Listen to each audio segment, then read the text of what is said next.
오늘의 말씀은 요한복음 14장 12절부터 17절 말씀입니다. 내가 진실로 진실로 너희에게 이르노니 나를 믿는 자는 내가 하는 일을 그도 할 것이요 또한 그보다 큰 일도 하리니 이는 내가 아버지께로 감이라.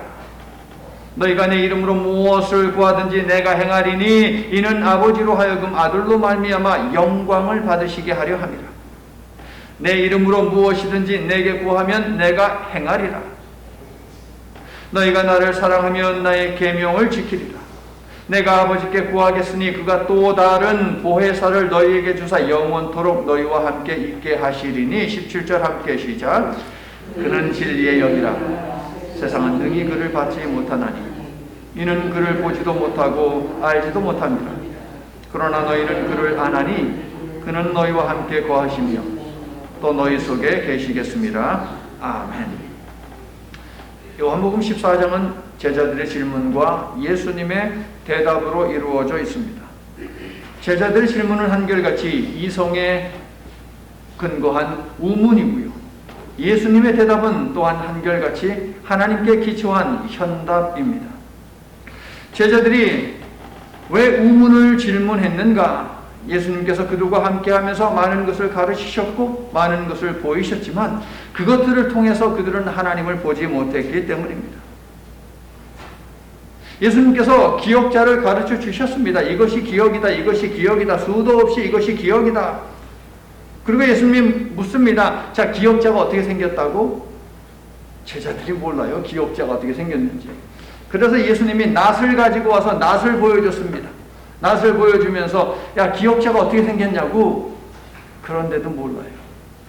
낫 넣고 기억자도 모르는 것이 지금 제자들의 영적인 상태다 하는 것이죠. 그동안 베드로, 도마 그리고 빌립의 질문과 여기에 관한 예수님의 대답을 보았습니다. 22절을 보시면 네 번째 제자가 등장하지요. 그의 이름은 유다입니다. 가론 유다가 아닙니다. 그는 이미 예수님께서 주신 떡을 받았고요. 그리고 자기가 지금 계획하고 있는 예수님을 배신하고 예수님을 팔아먹는 그 일을 실행하기 위해서 이미 나간 상태입니다. 22절에 있는 제자 유다는 다른 제자입니다. 그의 질문이 22절에 있죠. 주여 어찌하여 주님을 우리에게는 나타내시고 세상에는 아니하려 하시나이까? 영어 설교 때 말씀드렸는데 제자들이 하는 질문을 보잖아요. 그럼 예수님이 앞에서 하신 말씀, 그 말꼬리를 붙잡고서 계속 질문하는 거예요. 보면 말꼬리를 잡고 물어지는 것이에요. 물고 늘어지는 것이에요. 주여 어찌하여 주님을 우리에게 나타내시고 세상에는 아니하려 하시나이까? 그 앞에 보니까 예수님이 나타낸다라고 하는 말씀을 하셨거든요. 그러니까 그 말을 붙잡고 또 말꼬리를 또 잡는 거예요. 유다는 지난 3년 동안 예수님이 세상이 예수님을 거부한 것을 정녕 몰랐단 말입니까? 지금 제자들과 함께 마지막 식사를 나누고 있는 이 시간에도 세상은 예수님을 잡아 죽이려고 지금 눈에 불을 켜고 있는 것을 유다도 분명 알 텐데 그는 왜 이런 질문을 한 것일까요? 유다는 지금 주님 나가서 체포되어 죽으시지요 라고 하면서 예수님을 죽음의 그 무덤으로 장소로 지금 내밀고 있는 거예요. 지금 유다의 질문은. 예수님도 17절에서 세상이라는 단어를 사용하죠. 세상은 우리가 살고 있는 이런 세상입니다. 하지만 요한복음에 있어서 사도 요한에게 있어서 세상은 특별히 무엇이냐? 유대 종교 지도자들입니다. 유대주의자들이 바로 요한이 이야기하는 세상이에요. 30절을 보시면 이 세상에 임금이 온다는 말이 있죠. 예수께 사용을 언도한 정치 지도자일 수도 있고요. 그들의 뒷배를 봐준 사탄일 수도 있고요. 그런데 궁극적으로 사도 요한이 이야기하는 세상의 임금은 누구냐? 바로 유대종교 지도자들을 지칭한다라고 볼 수 있어요. 이들이 예수께서 가르치신 것들과 행하신 것들을 들었지만 보았지만 그럼에도 불구하고 예수님을 영접하지 않은 이유가 무엇이냐? 똑같아요. 예수님의 가르침과 행하심을 통해서 하나님을 못 보았기 때문에 그렇습니다. 제자들이나 세상이나 지금 똑같은 영적인 상태에 있다 하는 것이죠. 제자들도 예수님을 통해 하나님을 못 보았습니다. 그래서 빌립이 제자들을 대표해서 하나님을 좀 보여주시지요. 그러면 우리가 satisfy 하겠습니다 라고 답을 합니다. 그러나 종교 지도자들과 유대 종교 지도자들과 예수님의 제자들 사이에는 커다란 차이가 있습니다. 예수님의 제자들은 믿을 것이지만 유대 종교 지도자들은 끝까지 믿지 않을 것입니다. 예수님의 제자들은 믿음으로 말미암아 성령을 받을 것이지만 그들은 믿지 않기 때문에 성령을 받지 않아 멸망하고 말 것입니다. 어마어마한 차이죠. 믿음 그리고 성령, 이 둘은 불가분의 관계입니다. 뗄래야 뗄 수 없는 관계이고요. 요한복음 14장의 핵심 단어 믿음 그리고 성령입니다. 뗄래야 뗄 수 없기 때문에 제가 박스 안에다가 묶어버렸어요. 믿음, 성령 쫙 연결해가지고. 뗄래야 뗄 수 없다. 믿음을 가지면 근심에서 해방될 뿐 아니라 예수님께서 근심하지 말라 믿어라 라고 말씀하셨죠. 믿음을 가지면 근심에서 해방될 뿐만 아니라 성령을 받게 되고요. 성령의 도움으로 예수님을 사랑하며 예수님께서 가르쳐 주신 계명, 즉 새 계명 무엇이죠? 서로 사랑하라 라고 하는 것을 이행할 수 있는 것이에요, 여러분. 믿음, 성령, 사랑. 그러니까 믿음의 끝도 결국은 사랑이고 성령의 끝도 결국에는 사랑인 거예요. 하나님이 우리에게 믿음을 주신 이유는 사랑하는 것이고 하나님이 우리에게 성령을 주신 이유도 사랑하라는 것이지요, 여러분. 하나님을 사랑하고 이웃을 사랑하되 예수님이 우리를 사랑하심 같이 그렇게 사랑하라고 예수님이 말씀하십니다. 예수님은 1절, 11절 그리고 29절 말씀을 통해서 보세요. 1절, 11절, 29절 말씀을 통해서, 그러니까 처음과 중간과 나중, 마지막을 통해서 예수님이 강조하는 것은 믿음이에요. 믿음. 구약과 신약 모두 우리들에게 믿음을 요구하지요. 제자들이 믿음의 중요성을 얼마나 알고 있는지는 모르지만 저와 여러분은 모두 믿음의 중요성을 알고 있고 또한 사모합니다. 맞습니까? 하지만 믿는 것이 쉽지 않아요. 믿는 것이 쉽지 않아요. 그래서 예수님이 약속하신 것이 성령이에요, 여러분. 이제 곧 떠나실 예수님은 인간이 가진 여러 우문들을, 어리석은 질문들을 해결할 방법으로 성령, 믿음, 이것을 강조하신 것인데, 나는 믿음으로 예배에 나온 여러분이 오늘 말씀을 듣는 중 성령에 충만하게 되어서 예수님의 말씀이 오늘뿐 아니라 매일매일 알아지고 이해가 되어지고 깨달아지고 모든 우문에 대해서 현답으로 반응하는 지혜로운 성도님들이 다 되시기를 예수님의 이름으로 축원합니다. 그래서 사랑하라는 예수님의 계명을 지키게 되기를 예수님의 이름으로 다시 한번 축원합니다. 이것이 바로 오늘 설교의 핵심이에요, 여러분. 14장을 중심으로 이제 믿음 그리고 성령에 관해서 보도록 하겠습니다. 먼저 믿음이요. 믿으라고 하신 예수님은 믿는 자에게 일어나는 4가지 현상에 대해서 말씀을 하고 계세요. 첫째, 예수님을 믿는 자는 어떤 일을 합니까? 예수께서 하신 일을 한다라고 말씀을 하시죠. 그러면 예수님이 하신 일은 무엇입니까? 예수님이 어떤 일을 하셨어요? 자, 6장으로 가세요. 6장으로 가셔서 28절부터 30절을 보세요. 6장으로 가셔서 28절부터 30절을 보시면 예수님이 하신 일이 나오죠. 예수님의 일은 무엇입니까? 예수님을 보내신 하나님을 계시함으로 하나님을 믿게 하고 또한 예수님을 믿게 하는 것, 이것이 바로 예수님이 하신 일이에요. 예수님은 이 일을 위해서 이 땅에 오셨고 이 일을 제자들에게 가르치시기 위해서 제자들을 부르셨지요. 이 일을 보이기 위해서 제자들을 부르셨죠. 그러므로 예수님이 하신 일은 사복음서의 일이라고 우리는 부를 수 있는 것이에요. 제자들은 예수께서 지금까지 해오신 것처럼 하나님을 계시하는 일을 감당함으로 하나님을 드러내는 일을 하게 될 것이다 라고 예수님은 말씀하십니다. 두 번째, 예수님을 믿는 자는 예수님이 하신 일보다 더 큰 일도 하게 된다고 예수님은 말씀하십니다. 그보다 큰 일 뭡니까? 더 위대한 능력을 발휘하게 될 것이다는, 더 중요한 일을 너희들이 감당할 것이다 라는 그런 의미가 아니고요. 더 넓은 범주에서 너희들이 그 일을 할 것이다 라고 하는 의미입니다. 제자들은 예수께서 하신 하나님을 계시하는 일, 즉 사복음서의 일도 하겠지만 그것을 넘어서서 하나님을 드러내신 그 예수님을 계시하는 일도 할 것이다 라고 예수님은 말씀을 하고 계신 것이에요. 그것도 예루살렘과 온 유대를 벗어나서 사마리아에서도 그 일을 할 것이고 땅 끝까지 이르러 그 일을 할 것이다. 이게 바로 더 큰 일을 하게 될 것이다 라고 하는 예수님의 말씀이죠. 여기에 관한 기록이 어디에 있습니까? 사도행전에 있습니다.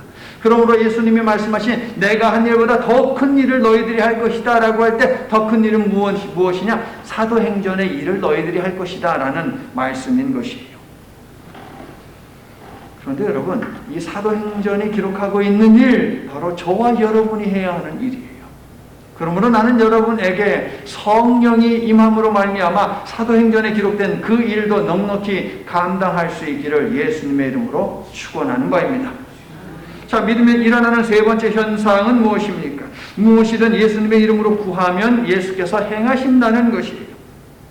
이는 틀림없는 사실임을 강조하기 위해서 예수님이 두 번이나 같은 말씀을 하시죠. 13절, 14절. 똑같은 말씀을 하세요. 내 이름으로 무엇이든지 내게 구하면 내가 행하리라. 믿으십니까? 아유, 목사님 거짓말 좀 하지 마세요. 내가 예수님의 이름으로 승진 좀 하게 해달라고 기도했는데 나 승진 안 됐어요. 거짓말 좀 하지 마세요. 내 애들이요, 대학교 갈 때 내가 금식하면서 예수님의 이름으로 기도하면서 합격 좀 하게 해달랬는데요, 2명 다 떨어졌어요. 아이고, 목사님 거짓말 좀 하지 마세요. 내가요, 친한 친구가 있는데요, 불치병에 걸려서 내가 예수님의 이름으로 기도했어요. 그런데 그 친구 죽었어요. 거짓말 좀 하지 마세요. 예수님이 거짓말 하신 것입니까? 오늘 말씀에서 예수님이 거짓말 하신 것이에요? 아니요. 그 말을 한, 그렇게 따져 묻는 그 사람이 예수님이 하신 말씀을 톡 잘라 가지고서 읽은 거예요. 그 다음에 말씀이 무엇인지 그것은 읽지 않고 자기가 원하는 것만 쏙 뽑아 가지고 읽은 것이죠. 보세요, 여러분. 13절. 기도는 예수님의 이름으로 하는 것이다. 예수님이 말씀하시죠. 기도는 예수님의 이름으로 하는 것이에요. 그래서 우리는 기도를 하고 예수님의 이름으로 기도를 맺지 않습니까, 여러분? 그런데 13절은 너희가 내 이름으로 무엇을 구하든지 내가 행하리라 하는 말씀으로 끝나지 않습니다. 이는 이라는 말로 이어져요. 이는, 그리스도 이는, 이거는 뭐뭐하기 위해서예요. 뭐뭐하기 위해서. 그러므로 예수님이 하신 말씀은 무엇이냐? 하나님 아버지께서 영광을 받으실 일을 위한 기도라면 예수님 이름으로 구하는 모든 것을 시행하시겠다는 것이에요. 하나님의 영광을 위한 기도냐 아니냐, 이것이 중요하다는 것이죠. 너희가 구하여도 받지 못하면 정욕으로 쓰려고 잘못 구하기 때문이라. 구하기는 구해. 그런데 구하는 목적이 하나님께서 원하시는 목적이 아닌 것들에 대해서는 하나님이 응답하지 않는다는 거예요. 금식하고 아무리 매달려도 하나님이 안 주신다는 것이죠. 성도 여러분, 여러분이 예수님의 이름을 의지하여 어떤 기도를 드리든지 간에 기도의 목적은 언제나 하나님께 영광 돌리는데 거기에 있다는 이 사실을 한순간도 잊지 마시기를 바랍니다. 반복해서 강조해 드렸듯이 요한복음에서 영광은 십자가입니다. 요한복음에서 영광은 십자가예요. 그러므로 우리의 기도가 십자가로 향할 때에 비로소 하나님을 영화롭게 한다는 것을 알 수 있죠. 그리고 그러한 기도라면 우리 예수님이 내가 반드시 응답해서 시행하겠다라고 답을 주시는 것이에요, 여러분. 그게 바로 13절입니다. 무조건 아무 기도 제목이나 거기다 다 넣고서 예수님이 들어주신다고 했는데 왜 안 들어주시나, 그렇게 하면 틀렸다는 거예요, 여러분. 하나님께 영광이 되느냐 되지 않느냐. 그러므로 성도 여러분, 예수님의 이름으로 무엇을 구하든 하나님께 영광이 되는지 안 되는지 그것을 살피시기를 바랍니다. 십자가로 이루신 사랑, 십자가를 통해 주신 생명과 여러분의 기도가 무엇인지 언제나 살펴서 기도함으로 말미암아 여러분의 기도는 언제나 응답을 불러오는 그러한 기도로 만드시기를 예수님의 이름으로 축원합니다. 예수께서 믿는 자에게 약속하신 네 번째 현상은 무엇입니까? 성령을 받는다는 거예요. 성령. 자, 이제 믿음에서 성령으로 넘어가는 거예요. 14장의 구조를 보자고요. 14장의 구조.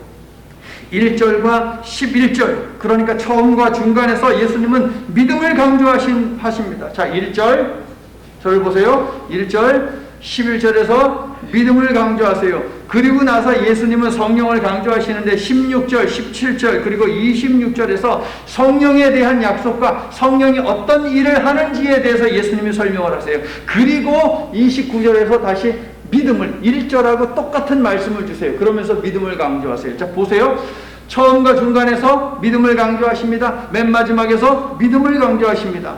그리고 그 사이에 성령에 관한 약속과 성령의 기능에 관해서 예수님이 말씀을 하고 있다는 것이에요. 사도 요한은 이런 구조를 통하여서 무엇을 말하고자 했느냐? 바로 이것입니다. 믿는 자에게는 성령을 주신다 하는 것이에요. 믿는 자에게는 하나님의 은혜가 임한다라는 것이죠. 그리고 성령을 받아야만 믿음으로 살 수 있다는 그 말을 하는 것입니다.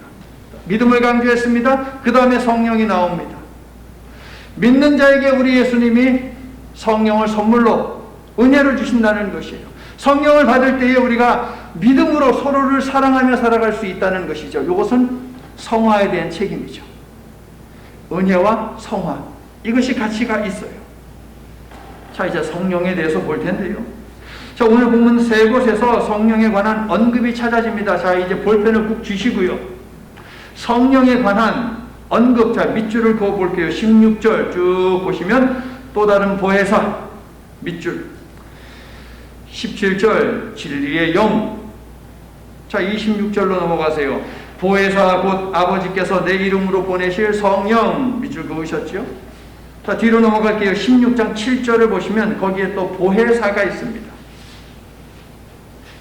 또 다른 보혜사 진리의 영, 그 다음에 보혜사 곧 아버지께서 내 이름으로 보내실 성령. 자, 이번에는 가장 중요한 이 세 가지를 다 합쳐놓은 구절이 있어요. 이번엔 물결을 칠 거예요. 물결을 이렇게 표시할 거예요. 15장 26절. 15장 26절을 보시면 이런 말씀이 있죠. 거기에 밑줄을 그으세요. 물결 표시를 하세요. 내가 아버지께로부터 너희에게 보낼 보혜사 곧 아버지께로부터 나오시는 진리의 성령. 거기 다 있잖아요. 성령이 어떤 분인지 거기에 다 들어와 있어요. 자, 이제 저를 보세요. 보혜사, 일상생활에서 우리가 사용하는 용어입니까? 일상생활에서 사용하지 않는 단어입니다. 파라클레토스라고 하는 이 그리스어를 어떻게 번역을 하면 좋을까? 학자들이 고민을 했어요. 그래서 한자어 세 개를 갖다 붙인 것이에요. 돕는다고 할 때 보자, 은혜할 때 해자, 스승할 때 사자, 보혜사. 그래서 은혜로 도우시는 선생님, 스승님, 이게 바로 보혜사라고 하는 그 단어의 문자적인 의미가 되겠습니다. 신약 성경의 언어로 보혜사, 이거는 파라클레토스라고 하는데요. 파라클레토스, 이게 그리스어로 되어 있는 표현인데 이 단어는 요한만의 단어입니다. 파라클레토스라는 단어는 요한복음에만 있습니다. 물론 이 단어의 동사에 해당하는 것은 100번 넘게 신약 성경 여기저기에서 막 등장을 하거든요. 그런데 명사로 파라클레토스라고 되어 있는 것은 요한복음에만 4번 등장합니다. 그리고 요한 1서에 한 번 등장을 하죠. 바울의 수많은 편지들에도 파라클레토스, 보혜사라는 단어는 없어요. 성령 복음이라고 불리우는, 얼마나 성령을 강조하면 성령 복음입니까? 누가복음에도 없어요. 성령 행전이라는 별명을 가진 사도 행전에도 성령의 역사가 그렇게 많이 그 속에 있는데도 보혜사라는 단어는 없어요. 보혜사는 오직 요한의 용어입니다. 보혜사, 뭡니까? 뭐하는 사람입니까? 법정에서 변호하는 변호사를 보통 지칭합니다. 그래서 이 보혜사에 대해서 중보자, 조력자, 위로자, 상담자, 이런 등등의 단어를 사용을 해가지고 번역을 하고 있는데요. 동사가 이 파라클레토스라는 이 단어의 동사가 무엇인지만 알면 보혜사가 뭐하는 분인지 너무나 쉽게 알 수 있어. 자, 이 동사에 해당하는 단어는 2개의 그리스어로 되어 있는데요. 다 잊어버리고 어디에서 나왔느냐? 옆에서 말해주다. 이거예요, 동사는. 그러므로 보혜사는 뜻이 뭐냐면은 옆에서 말해주시는 분. 이게 바로 보혜사라는 뜻입니다. 내 곁에서 나를 위해서 하나님의 말씀을 나에게 말씀을 해주시기도 하고, 내가 하나님 아버지께 하고자 하는 말이 있는데 그 말을 나를 대신해서 하나님 앞에 얘기를 해주기도 하고, 내 옆에 계시면서 말을 해주는 분, 그분이 바로 보혜사예요. 이처럼 대신 말을 해주는 분이기 때문에 차라리 보혜사라고 하지 말고, 무슨 말인지 모르니까 대언자라고 하면 좋겠다 하는 생각을 갖습니다. 대언자, 대신 말을 해준다는 거예요. 대언자, 그분이 바로 성령님이죠. 우리와 하나님을 연결시켜주는 말씀으로 연결시켜주는 이 성령님의 대언의 기능을 바울 선생님이 로마서 8장 26절 27절에서 잘 설명해 주었습니다. 이와 같이 성령도 우리 연약함을 도우시나니 우리가 마땅히 빌 바를 알지 못하나 오직 성령이 말할 수 없는 탄식으로 우리를 위하여 친히 간구하시느니라. 우리 연약함을 도우사 우리가 뭐라고 말을 해야 할지 모르지만 성령님이 우리를 위하여 친히 간구하신다. 마음을 감찰하시는 이가 성령의 생각을 하시나니 이는 성령이 하나님의 뜻대로 성도를 위하여 간구하신다. 우리는 우리의 뜻대로 가끔씩, 아니 자주 하나님 앞에 간구하지만 성령님께서 그것을 바꾸셔가지고 하나님의 뜻대로 우리를 위해서 간구해 주신다, 말씀해 주신다. 이분이 바로 성령님이라는 것이죠. 할렐루야. 이런 든든한 뒷배가 있는 거예요. 여러분 주변에 변호사 친구 있습니까? 무료로 여러분을 위해서 변호해줘요? 안 해주잖아요.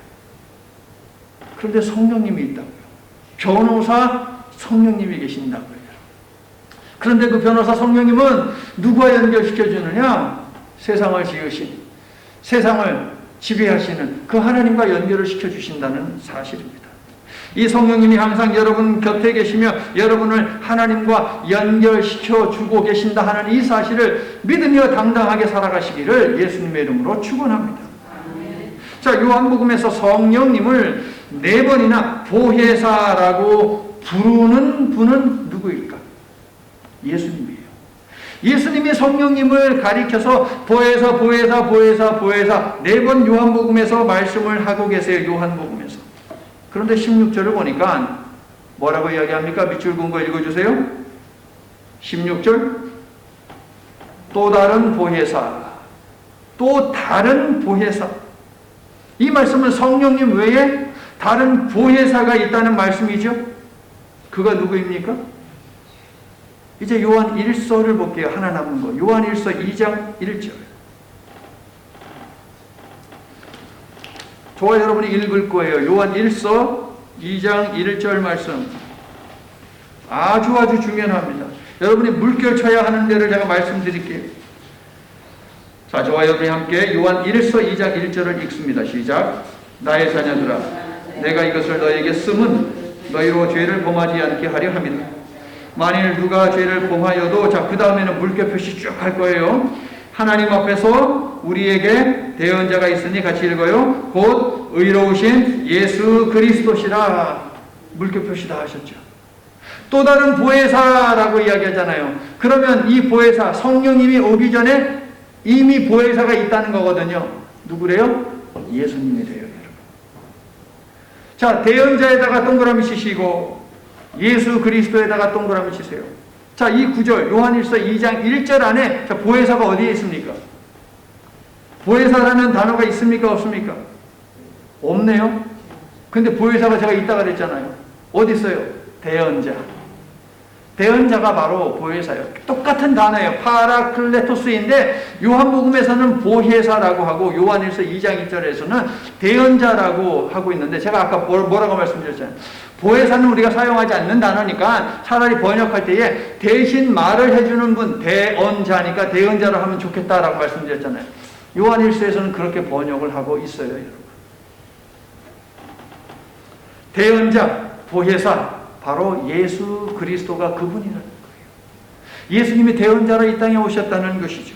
자, 구약에 예언자들이 많이 있죠, 여러분. 지금 새벽에 호세아를 만나고 있는데 구약에 예언자들이 많이 있습니다. 그런데 예언자라고 하면 왠지 미래를 내다보고 이상을 보고 어떤 신비한 능력을 가지고 있는 그런 사람인 것으로 사람들이 오해를 합니다. 그런데 구약 성경에서 예언자라고 할 때 가장 많이 사용하는 단어, 나비라고 하는 이 단어는요, 신비한 능력을 행하는 미래를 내다보는 그런 의미가 절대 아닙니다. 구약에서 가장 많이 사용하는 예언자, 나비라는 단어는 하나님의 말씀을 받아서 그것을 대신 전하는 사람, 이게 바로 예언자예요, 여러분. 그러므로 구약의 예언자는 바로 대언자죠. 구약을 읽을 때마다 예언자가 나오면 아, 대언자구나 라고 하는 것을 얼른 바꿔서 읽으면 좋아요, 여러분. 구약의 예언자는 대언자다. 자, 시대의 마지막 예언자로, 대언자로 오신 분이 있습니다. 예언의 시대가 끝나고 마지막 예언자로, 대언자로 이 땅에 오신 분이 있으니 바로 예수 그리스도이죠. 그 예수 그리스도께서 구약의 예언자들이 그랬듯이 하나님의 말씀을 받아서 세상 사람들에게 보여줬죠. 하나님 나라가 가까이 왔다. 회개하고 복음을 믿어라. 구약의 예언자들이 그 메시지 던졌잖아요. 그런데 예수님이 이 땅에 오셔서 가장 먼저 한 설교가 바로 그것이에요, 여러분. 천국이 가까워 왔다. 회개하고 복음을 믿어라. 우리 예수님은 예언자, 대언자. 이 시대에 오신 마지막 예언자, 마지막 대언자이셨던 것이죠. 자, 진리 되시는 이 예수님이 그런데 떠나신다고 반복적으로 말씀을 하시니 제자들은 근심과 두려움에 빠질 수밖에 없죠. 예수님은 이러한 제자들을 18절에서 고와 같이 너희를 버려두지 않으리라고 하면서 고아에다가 빗대고 계세요. 고아는 어떤 존재입니까? 자신의 미래를 책임져 줄 부모가 없어요. 도와줄 부모가 없어요. 아무도 없어요. 고대 근동에서 가장 불쌍한 과우, 과부, 보아 이런 사람들이거든요.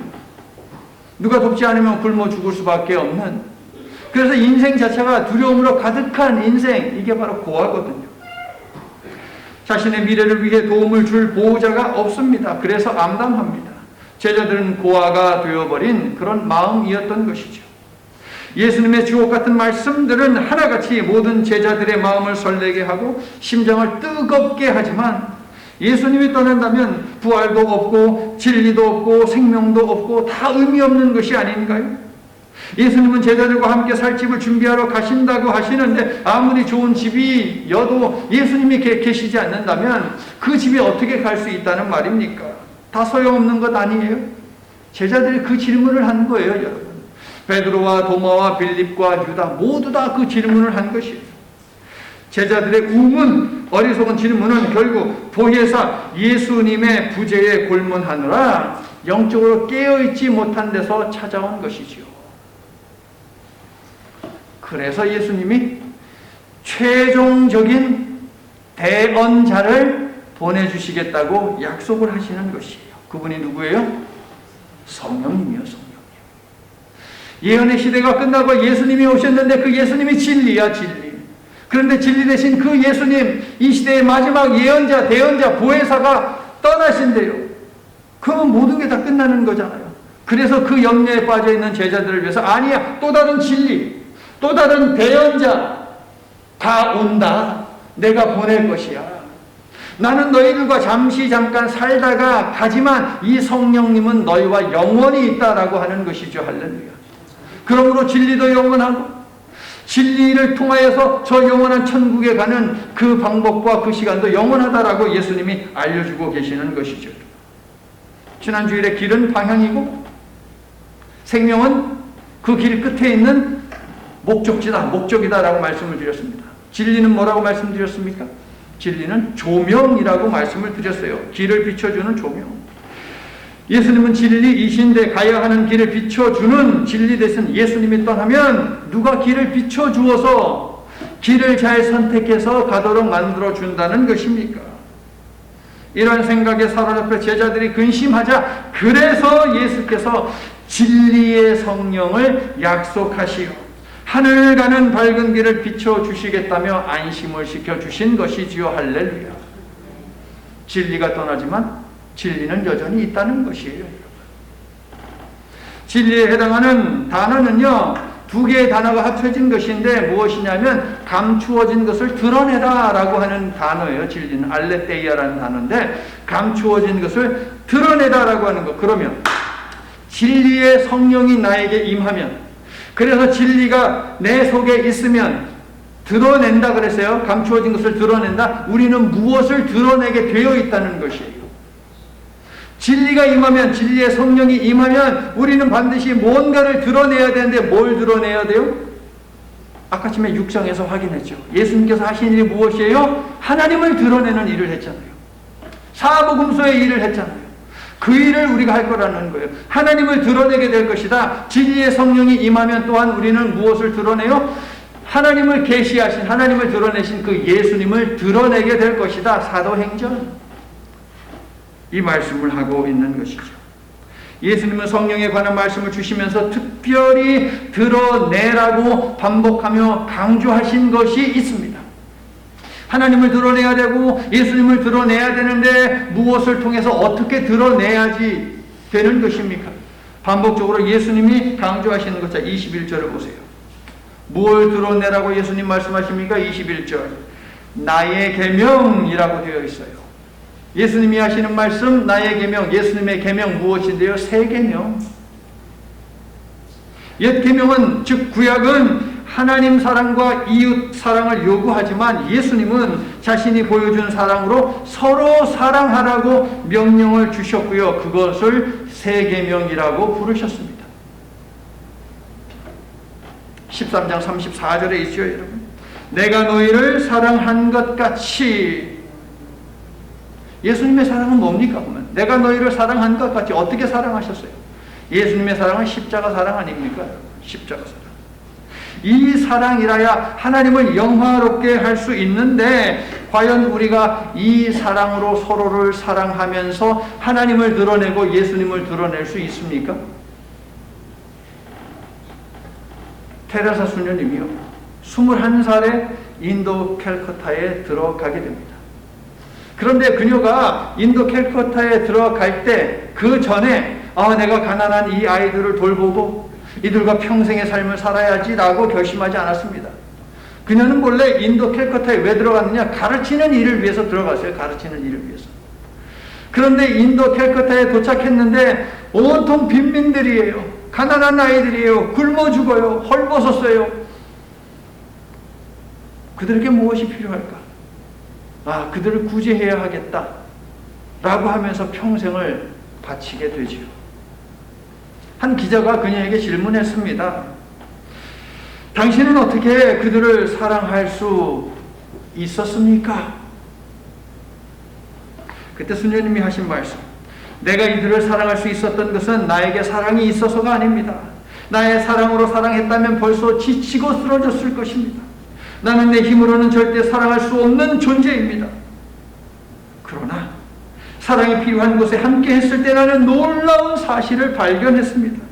주님의 사랑이 이미 그곳에 흐르고 있었다는 사실 말입니다. 그 사랑은 절대로 내 안에서 나온 사랑이 아니었습니다. 주님이 시작하셨고 주님이 만들어가는 주님 자신의 사랑이었습니다. 나는 그저 그 사랑에 거하였을 뿐이었는데 놀랍게도 그 사랑은 저를 통해 이 모든 고아들을 사랑할 수 있게 했습니다. 테레사 수녀님이 사랑이 있어서 넘쳐서 깊어서 그들을 사랑할 수 있었던 것이 아니라 이미 그들을 사랑하고 계신 예수님이 계셨고 하나님이 계셨고 그 사랑의 역사의 사역에 동참했을 때에 더불어 하나님의 마음이 그녀에게 들어오고 예수님의 마음이 그녀에게 들어와서 사랑할 수 있었다라는 고백이죠. 그렇습니다, 성도 여러분. 우리의 결심으로 우리의 의지로 예수님이 사랑하셨던 것처럼 우리는 결코 사랑할 수 없습니다. 그래서 예수님이 성령을 보내주신 것이에요, 여러분. 14장에서 예수님이 반복 강조하신 말씀이 있는데 하나님과의 연합입니다. 예수님은 하나님과의 연합을 강조하십니다. 7절을 보세요. 나를 안 자는 아버지를 알았다. 9절 나를 본 자는 아버지를 보았다. 10절 내가 아버지 안에 거하고 아버지는 내 안에 계신다. 20절 내가 아버지 안에 있다. 24절 내 말이 곧 아버지의 말이다. 이 9절도 모두 강조하는 것이 무엇이냐? 하나님과 예수님의 연합이에요. 나는 아버지와 연합된 존재이다. 예수께서 하나님과 자신의 연합을 말씀하신 목적은 아주 단순합니다. 뚜렷합니다. 오직 하나입니다. 무엇이에요? 예수님과 하나님의 연합 속에 제자들도 넣어주시겠다는 거예요, 여러분. 성령을 통해서 말입니다. 성령을 통해서 너희들도 내가 아버지와 하나가 된 것처럼, 하나가 되어서 내가 너희들을 십자가 사랑으로 사랑한 것처럼 이 사랑 안에 내가 너희도 넣어주겠다. 하지만 지금은 아니야. 베드로야, 나중에 후에는 네가 따라올 수 있어. 언제? 성령이 임하면. 성령이 임하면 너희들도 내 사랑으로 사랑하며 살아갈 수 있다라고 예수님이 말씀하신 것이죠.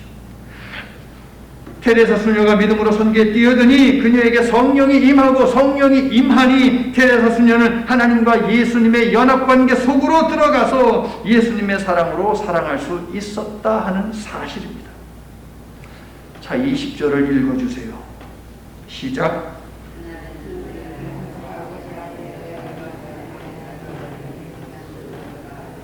할렐루야. 우리 주 예수께서 우리도 하나님과의 연합관계 속으로 들어오게 해 주시겠다고 말씀을 하십니다. 할렐루야. 우리도 넣어주시겠다예요. 여러분, 얼마나 감사한 일입니까? 성령을 통해서 말입니다. 그러므로 성령의 이 기능이 하시는 일이 얼마나 중요한지 아시겠죠? 성령께서는 예수님께서 이 땅에 사시면서 하셨던 그 모든 일을 그대로 보여주시는 분이에요, 여러분.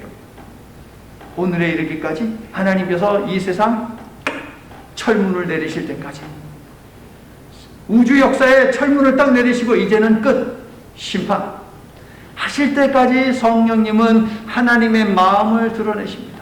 예수께서 하신 사역을 깨닫게 하십니다. 자, 이 일을 하실 날이 바로 그날이요. 그날에는 이라고 20절 되어 있죠. 그날이 언제예요?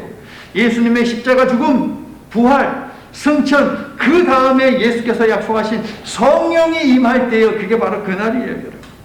그래서 제자들이 성령을 받을 때에, 그때에 너희들도 하나님과 내가 연합관계 속에 있듯이 그 관계 속으로 들어오게 된다라고 예수님이 말씀하시는 것입니다.